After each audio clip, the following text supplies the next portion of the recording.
Yeah, thank you very much for the introduction. I'm Yuki Hanyu, the founder CEO of Integriculture company, which is also a spin-off from DIY open source cellular cultured meat hobbyist club.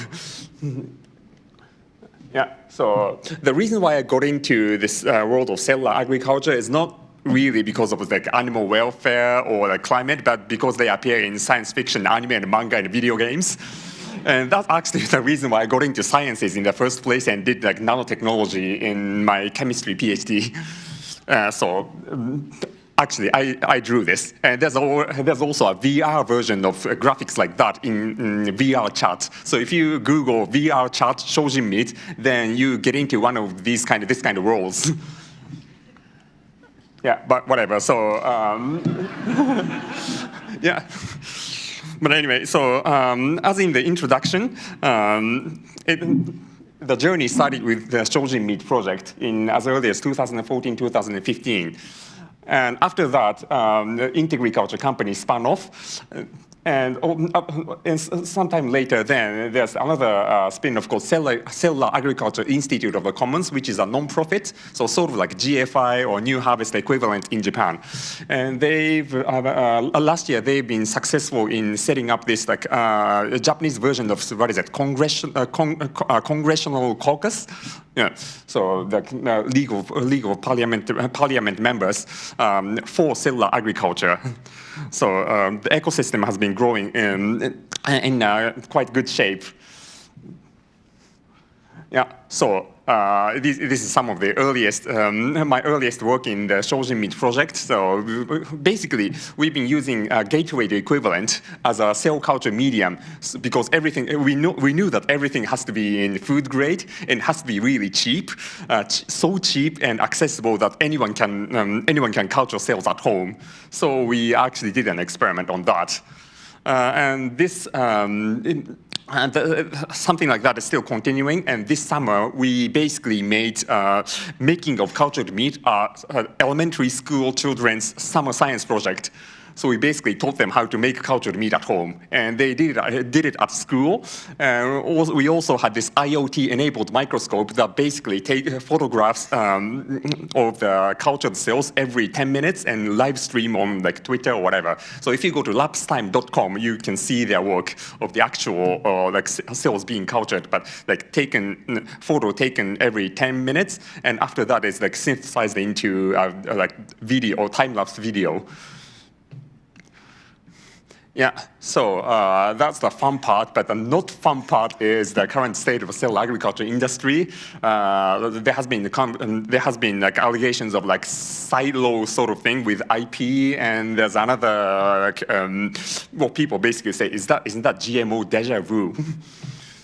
Another thing that I'm slightly worried is that a lot of the startups right now are taking some vertical integration model, developing their own culture medium, set of growth factors, and build their own brand. Let's say that's successful. Then what happens? It basically adds just another brand to the supermarket shelves. So then I think, come on, we can do this better. But how? And my take is that if cellular agriculture industry could be more inclusive, that's basically participation from a broader spectrum of players, like farmers, local SMEs, schools, hobbyists, and of course corporates and academia are very important, but so they should also be in. And this kind of wider spectrum could allow for better technological transparency, public acceptance, and also the variety in products. So if different people develop, a whole range of people develop another whole range of products and brands, then that world will be more, what is it? I would say I would enjoy that sort of variety. But for that to happen, we need the infrastructure for that. That will be some inexpensive commodity materials and ingredients that's like easily accessible, cheap, as well as a technology that can produce whole range of stuff. So it should be able to culture cells of like a chicken, beef, or even, seafood species as well. And that should also be accessible by everyone. And that's basically the envisionings done during Shojin Meat project era, or the Shojin Meat project is still ongoing, but yeah, I'm on the early phases of the Shojin Meat project. Then actually, Integriculture company inherited that vision and basically came up with that, like food-grade basal medium as the commodity starting material, and the counted system as a technology that allows for that basically is species-agnostic technology that feeds on basal medium only. And yeah, that food-grade basal medium, I have it actually under the sleeves here. Yeah, that. And actually, I've been distributing this to some people yesterday, but to some people I made a mistake of giving only part 1, and there's actually part 2 as well. So if anyone who got this from me yesterday and forgot, well, I forgot, but this part 2, then please like report to me, and I will give you this part 2. Yeah, so these 2 packages, both to be. They should go into a liter of water, dissolve well and possibly leave it for 24 hours, and then filter filter to filter out any possible bacterial contamination. Because it's food grade, it's not pharma grade, so it's not, and food grade does not equal completely bacteria free. So that's why we need to filter this before use. But otherwise, it's a direct replacement of common DMEM, like Dalbecco modified Eagles medium, whereas this one is called IMEM, which is Integriculture modified Eagles medium. Yeah. So with that sort of infrastructure based on our technology, then a chef stepped forward. Chef Shimamura. His thought is he's actually an owner of a Michelin star restaurant in Japan. So what he did is basically he gets this basal medium, use that as the of course directly use that as a basal medium, but at the same time use our counted system to get the purpose optimized cultured serum, brew meat, and then cook. And all of this can happen in just one restaurant. But I have to make one disclaimer here. For logistical reasons, we couldn't carry in that home-scale counted unit to his restaurant because it's basically 500 kilometers away from where we are. So we had to run that machine at our site and mail that frozen cultured serum to his restaurant. But otherwise, but in theory, all of this could happen in just one restaurant. But there, I thought of one thing. So, is there any fundamental scientific fundamental difference between cooking and cell culture? Like, if you boil it at 100 degrees, that's cooking, and if you boil it do it at 37 degrees, that's cell culture. And if you do it at 50 degrees, it's called brewing or baking. Well, so that really blurs the distinction between the cell culture and actual cooking. But whatever. So that's what Chef Shimamura has prepared, starting from just the basal medium here, So that's basically a serious piece of cellular agriculture or Kazan. Yeah, another one here. So this kind of obviously this is not for to feed the world. It's basically ultra high added value stuff, but it at least demonstrates the possibility of the very distributed cellular agriculture. And from here, it's a bit on the technical side. So I talked about this system that feeds on basal medium only, and to culture cells of whatever cell types of any species. This is called the CowNet system, developed by Integriculture company.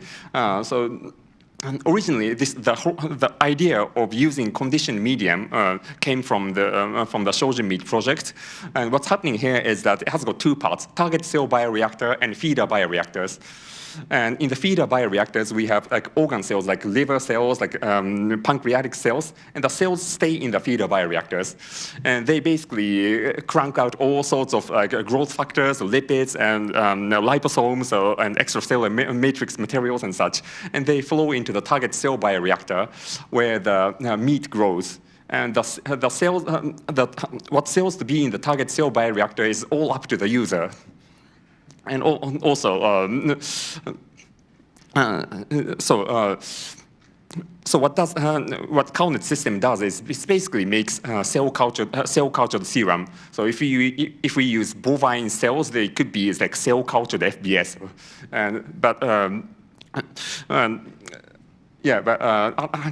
I have to admit that the downside of that right now is that in addition to those growth factors and good stuff, it also produces all the other cellular metabolites like ammonia and lactates. But we are working on that now because, and I think it's totally doable because some companies already have some media regeneration and technology. So what we are thinking is that in addition to those like pancreatic cells or the liver cells, we should have some sort of like kidney equivalent, and that's under work. So we have found that the cell cultured serum prepared by the CowNet system is actually even more effective compared to traditional fetal bovine serum. We have already scaled this up to 100-liter scale, which basically produces enough cultured serum for 300 kilogram meat per month capacity. So that's the 100-liter CowNet system, and this should connect to a product bioreactor, which could be as big as, I would say, 1,000-liter bioreactor or slightly bigger would produce 300 kilogram of cells per month. So yeah, that sort of scale. Obviously, we need to work a bit more on the product bioreactor side to make use of this CowNet system at full potential.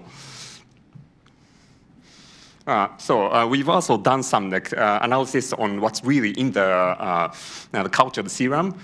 We find that depending on the combination of feeder cells, whether we have like liver cells or like lung cells or stomach cells or whatever, it really changes the composition of what's in this cultured serum. And we've tested about like 10 different components for the cultured serum, but I'm sure that there are like tens of more different kinds of components in there.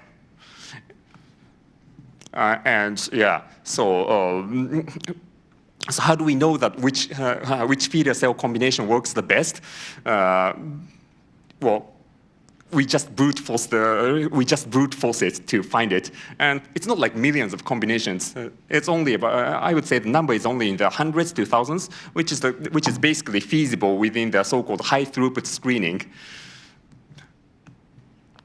And actually, cell proliferation is not the only thing it can do. It can also there are actually feeder cell combination that makes differentiation or organizations to happen. So it's not just cell proliferation. And as you could have guessed, it's not limited to whatever chicken muscle cell or only one type of cell. It could potentially be applied to any cells of any types of any species. So we've already demonstrated this system on cell cultured duck liver cells, as well as the chicken myoblasts, so which is the muscle cells. And all of this takes the basal medium only as the starting material. And here are some demonstration products. So I also have like another sample. That's the cellular agriculture cosmetics, which is already on the market in Japan. Some people tried it yesterday. It has got like about 50% volume of the cell cultured serum in it with all sorts of growth factors in there. So it's an anti-aging skincare product. And there's also cell cultured foie gras straight out of bioreactors. Yeah, so you see some like cellular scaffolding there loaded with cells. I can't open it here, but I would like to taste this. And we are actually doing a tasting event soon. So possibly within this year or perhaps very early next year. And but I think everyone agree on one point that at some point whole tissue culture would be the holy grail. So, and we actually have an active R&D program on that. We are teaming up with Tokyo Women's Medical. We have been teaming up with Tokyo Women's Medical University for about 4 or 5 years, and they've been doing tissue engineering for the regenerative medicine purpose, and they sort of have the technology to do the whole tissue culture, but their problem was that because. And for that whole tissue culture to work, they needed very high oxygen density agent, which is basically blood. But using real blood was not that practical in making that for like any food or even medical applications. So what we did is basically we could just make cell cultured blood using Calnet system. And we're actually working on that. We have some like red blood cell precursor or erythrocytes cultured by Calnet. So our plan is basically make cell cultured blood by the Calnet system, make the whole tissue culture possible, and that eventually leads us to cell cultured steak or whole tissue culture. But I think this hasn't been really discussed among cell agriculture community before. Once we get whole tissue culture, what the next possible step is actually artificial womb. Yeah, we could just culture the internal wall of uterus, put some, then load that the cultured tissue with like a fertilized egg. Then you basically get an ectogenesis working. But well, that's a bit in the future, but one of the possibilities I'm thinking. And I've already built a VR chat world for that. Yeah. So if you look at that earlier, the VR chat world that I mentioned earlier, like Google Shojin Meet VR chat, there's actually a portal inside that world that leads you to that VR chat world with the whole rows of like artificial womb. Run by Japanese government to counter the demographic issue. And that facility is actually operated by this department in the Ministry of Welfare doing the pension. But whatever. So back to the original topic. So we are working on is we are basically making our technology, this species and cell type agnostic cell culture technology, we're trying to make it very, very accessible so that it can be used by anyone on the map everywhere. So in addition to the cosmetics and the food industry, which is like relatively straightforward to understand, we could have like entertainment or cell cultured fur for apparel, cell cultured leather for like car seat or whatever. On the entertainment side, what could happen is that a chef, like Chef Shimamura, could basically design a meat which has got a steak meat with a marbling in the shape of Pikachu, which is like very, very unnatural, but it's very fun. So if anyone's like worried about the unnatural nature of cell cultured meat, I think making that sort of blatantly unnatural but enjoyable meat is an option. Once we, if there's such an infrastructure to that is like accessible one by anyone, including like a local restaurant owner, what could happen is an interoperative cell culture protocols, like local restaurant chef develop a new cell culture. A protocol running on the counted system, and basically directly wire that protocol to a bigger system in food companies. So that's kind of like an IP business and opportunity opening for like meat developers. And I can say that we already sort of like partially demonstrated that, because the counted system can happen at all scales, from milligram scale for like on a typical biotechnology laboratory 96 well plate. For high throughput screening. We also have desktop scale to home scale, and we also have the industrial scale that can do hundreds of kilograms. Obviously, we need to make it bigger, so we still have to work together with the bioreactor manufacturers, but it's on the way.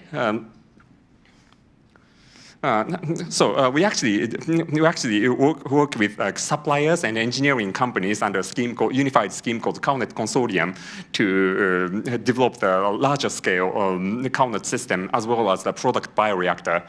So it's on the way. So, but once that's like in place, so if anyone can upload their cell culture protocols to bigger scales, what could happen is this kind of like an app store for biofactoring. And I call it biofactoring beyond, not just cell cultured meat or cell agriculture, because it doesn't have to be like meat cells. It could be a cell culture protocol for cell cultured fur or cell cultured organ for medical applications, or further in the future, it could be it could come with an engineered cell, so that you could make like things like cyborg parts, or even some like Pikachu meat. I don't know the DNA sequence for Pikachu, but I think it's somewhere. It's probably a combination of some rodent species with electric eel or whatever. I don't know, but yeah. So as long as we get the DNA sequence for mammoth, then we can get a nostalgic mammoth meat. On the IP side of that is that what we will be seeing is that there will be a whole range of IP developers for cell cultured something, and some of them go into industrial scale. But effectively, what could happen is that how to make is made open on that infrastructure platform. So anyone can basically develop cell culture something, and it's openly visible on the App Store. And some companies make it to scale. And scaling that can go proprietary. That's where the money is. So that way, what could happen is that, well, basically transparency and incentive as a business can coexist. So it's kind of I would say it's kind of a utopian vision, but at least we should work toward that. At least I believe so. So effectively, what would be happening is that this ideal scenario where academia hinting the way, academia including citizen science and hobbyists, and then those academia and citizens can actually make cell culture something at a smaller scale or home scale, and then businesses can scale and deliver. So on the other hand, what happened with GMO is basically once the academia hinted the way, they just jumped straight into the business scale without consulting people. So let's say that cell agriculture is not going to repeat that mistake. So basically, that was my take on the cellular agriculture and how it could go open. I'm sure that I've skipped a lot of details, so I'm going to take questions. Thank you.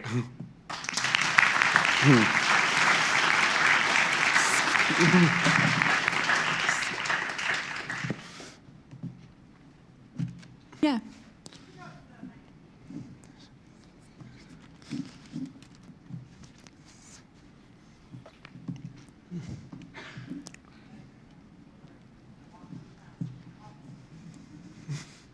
Hi. I love this. I love open science. I love increasing access. I love citizen science. And in fact, I'm sure we all have done citizen science, and it's a good vibe, right? Like, it's good, bringing science to the people. My big concern, how are you controlling food safety, and who controls the risks, right? Because on one hand, you cannot filter your way to safety in terms of biological aspects, right? Because we're also thinking there's chemical hazards. People don't keep their own houses clean. I mean, no offense, I'm sure y'all keep really clean houses. But like, who then is in charge of that risk? Like, for example, sealing everything into a bag, there's the risk for botulism, right? Especially if you didn't control. And we know that citizen science, however amazing in what we do, I mean, we all went through the pandemic fermenting everything. And there were issues in which we know that there have been issues that came out of that in which some people didn't ferment things well. So I just wanted to understand, like, where do you see, like, the responsibility of that risk and how that discussion of keeping the ultimate product safe lies within? Yeah, so I think there are roles to play between the broad spectrum of players in there. So and the sterility and all those things will be, so it's not something that DIY scientists or the chef developers would do. It will be on the business domain of like of scaling. So what could happen, what should be happening is, I think, is like the DIY scientists and chefs playing around with the cell culture, develop something, but they cannot directly sell that. It's too small quantity anyway. So they go to the scaling phase. That's where I think that's where the responsibility for the food safety and other things come in. But then when you're having people do it at home themselves, right? Like children, for example. Yeah. And we all know, like, for example, E. coli and flour, right? That's why we don't tell kids. I mean, I'm sure we all still eat flour when we make cookies. But we know that that is now an actual risk and has killed people, right? Who then is responsible for protecting the population if I am myself at home, or if I, was going to make this thing to be safe? Like, do you see what I'm saying? Sorry, I can rephrase so too. That's kind of similar to, DIY sushi is a possibility, but probably not advised to do it at home. So like basically cooking raw fish at home and doing and people do get food poisoning every year. So I think it basically falls within the existing like food rules on that. But there is no food rules for DIY. I mean, I'm sorry, I don't mean to like push on this. I worry about like populations who are unable to make that decision for themselves, right? Yeah. Like, you have children who, honestly, I think they would love doing this, right? Like, seeing what you said, I'm gonna look that up because that was really cool.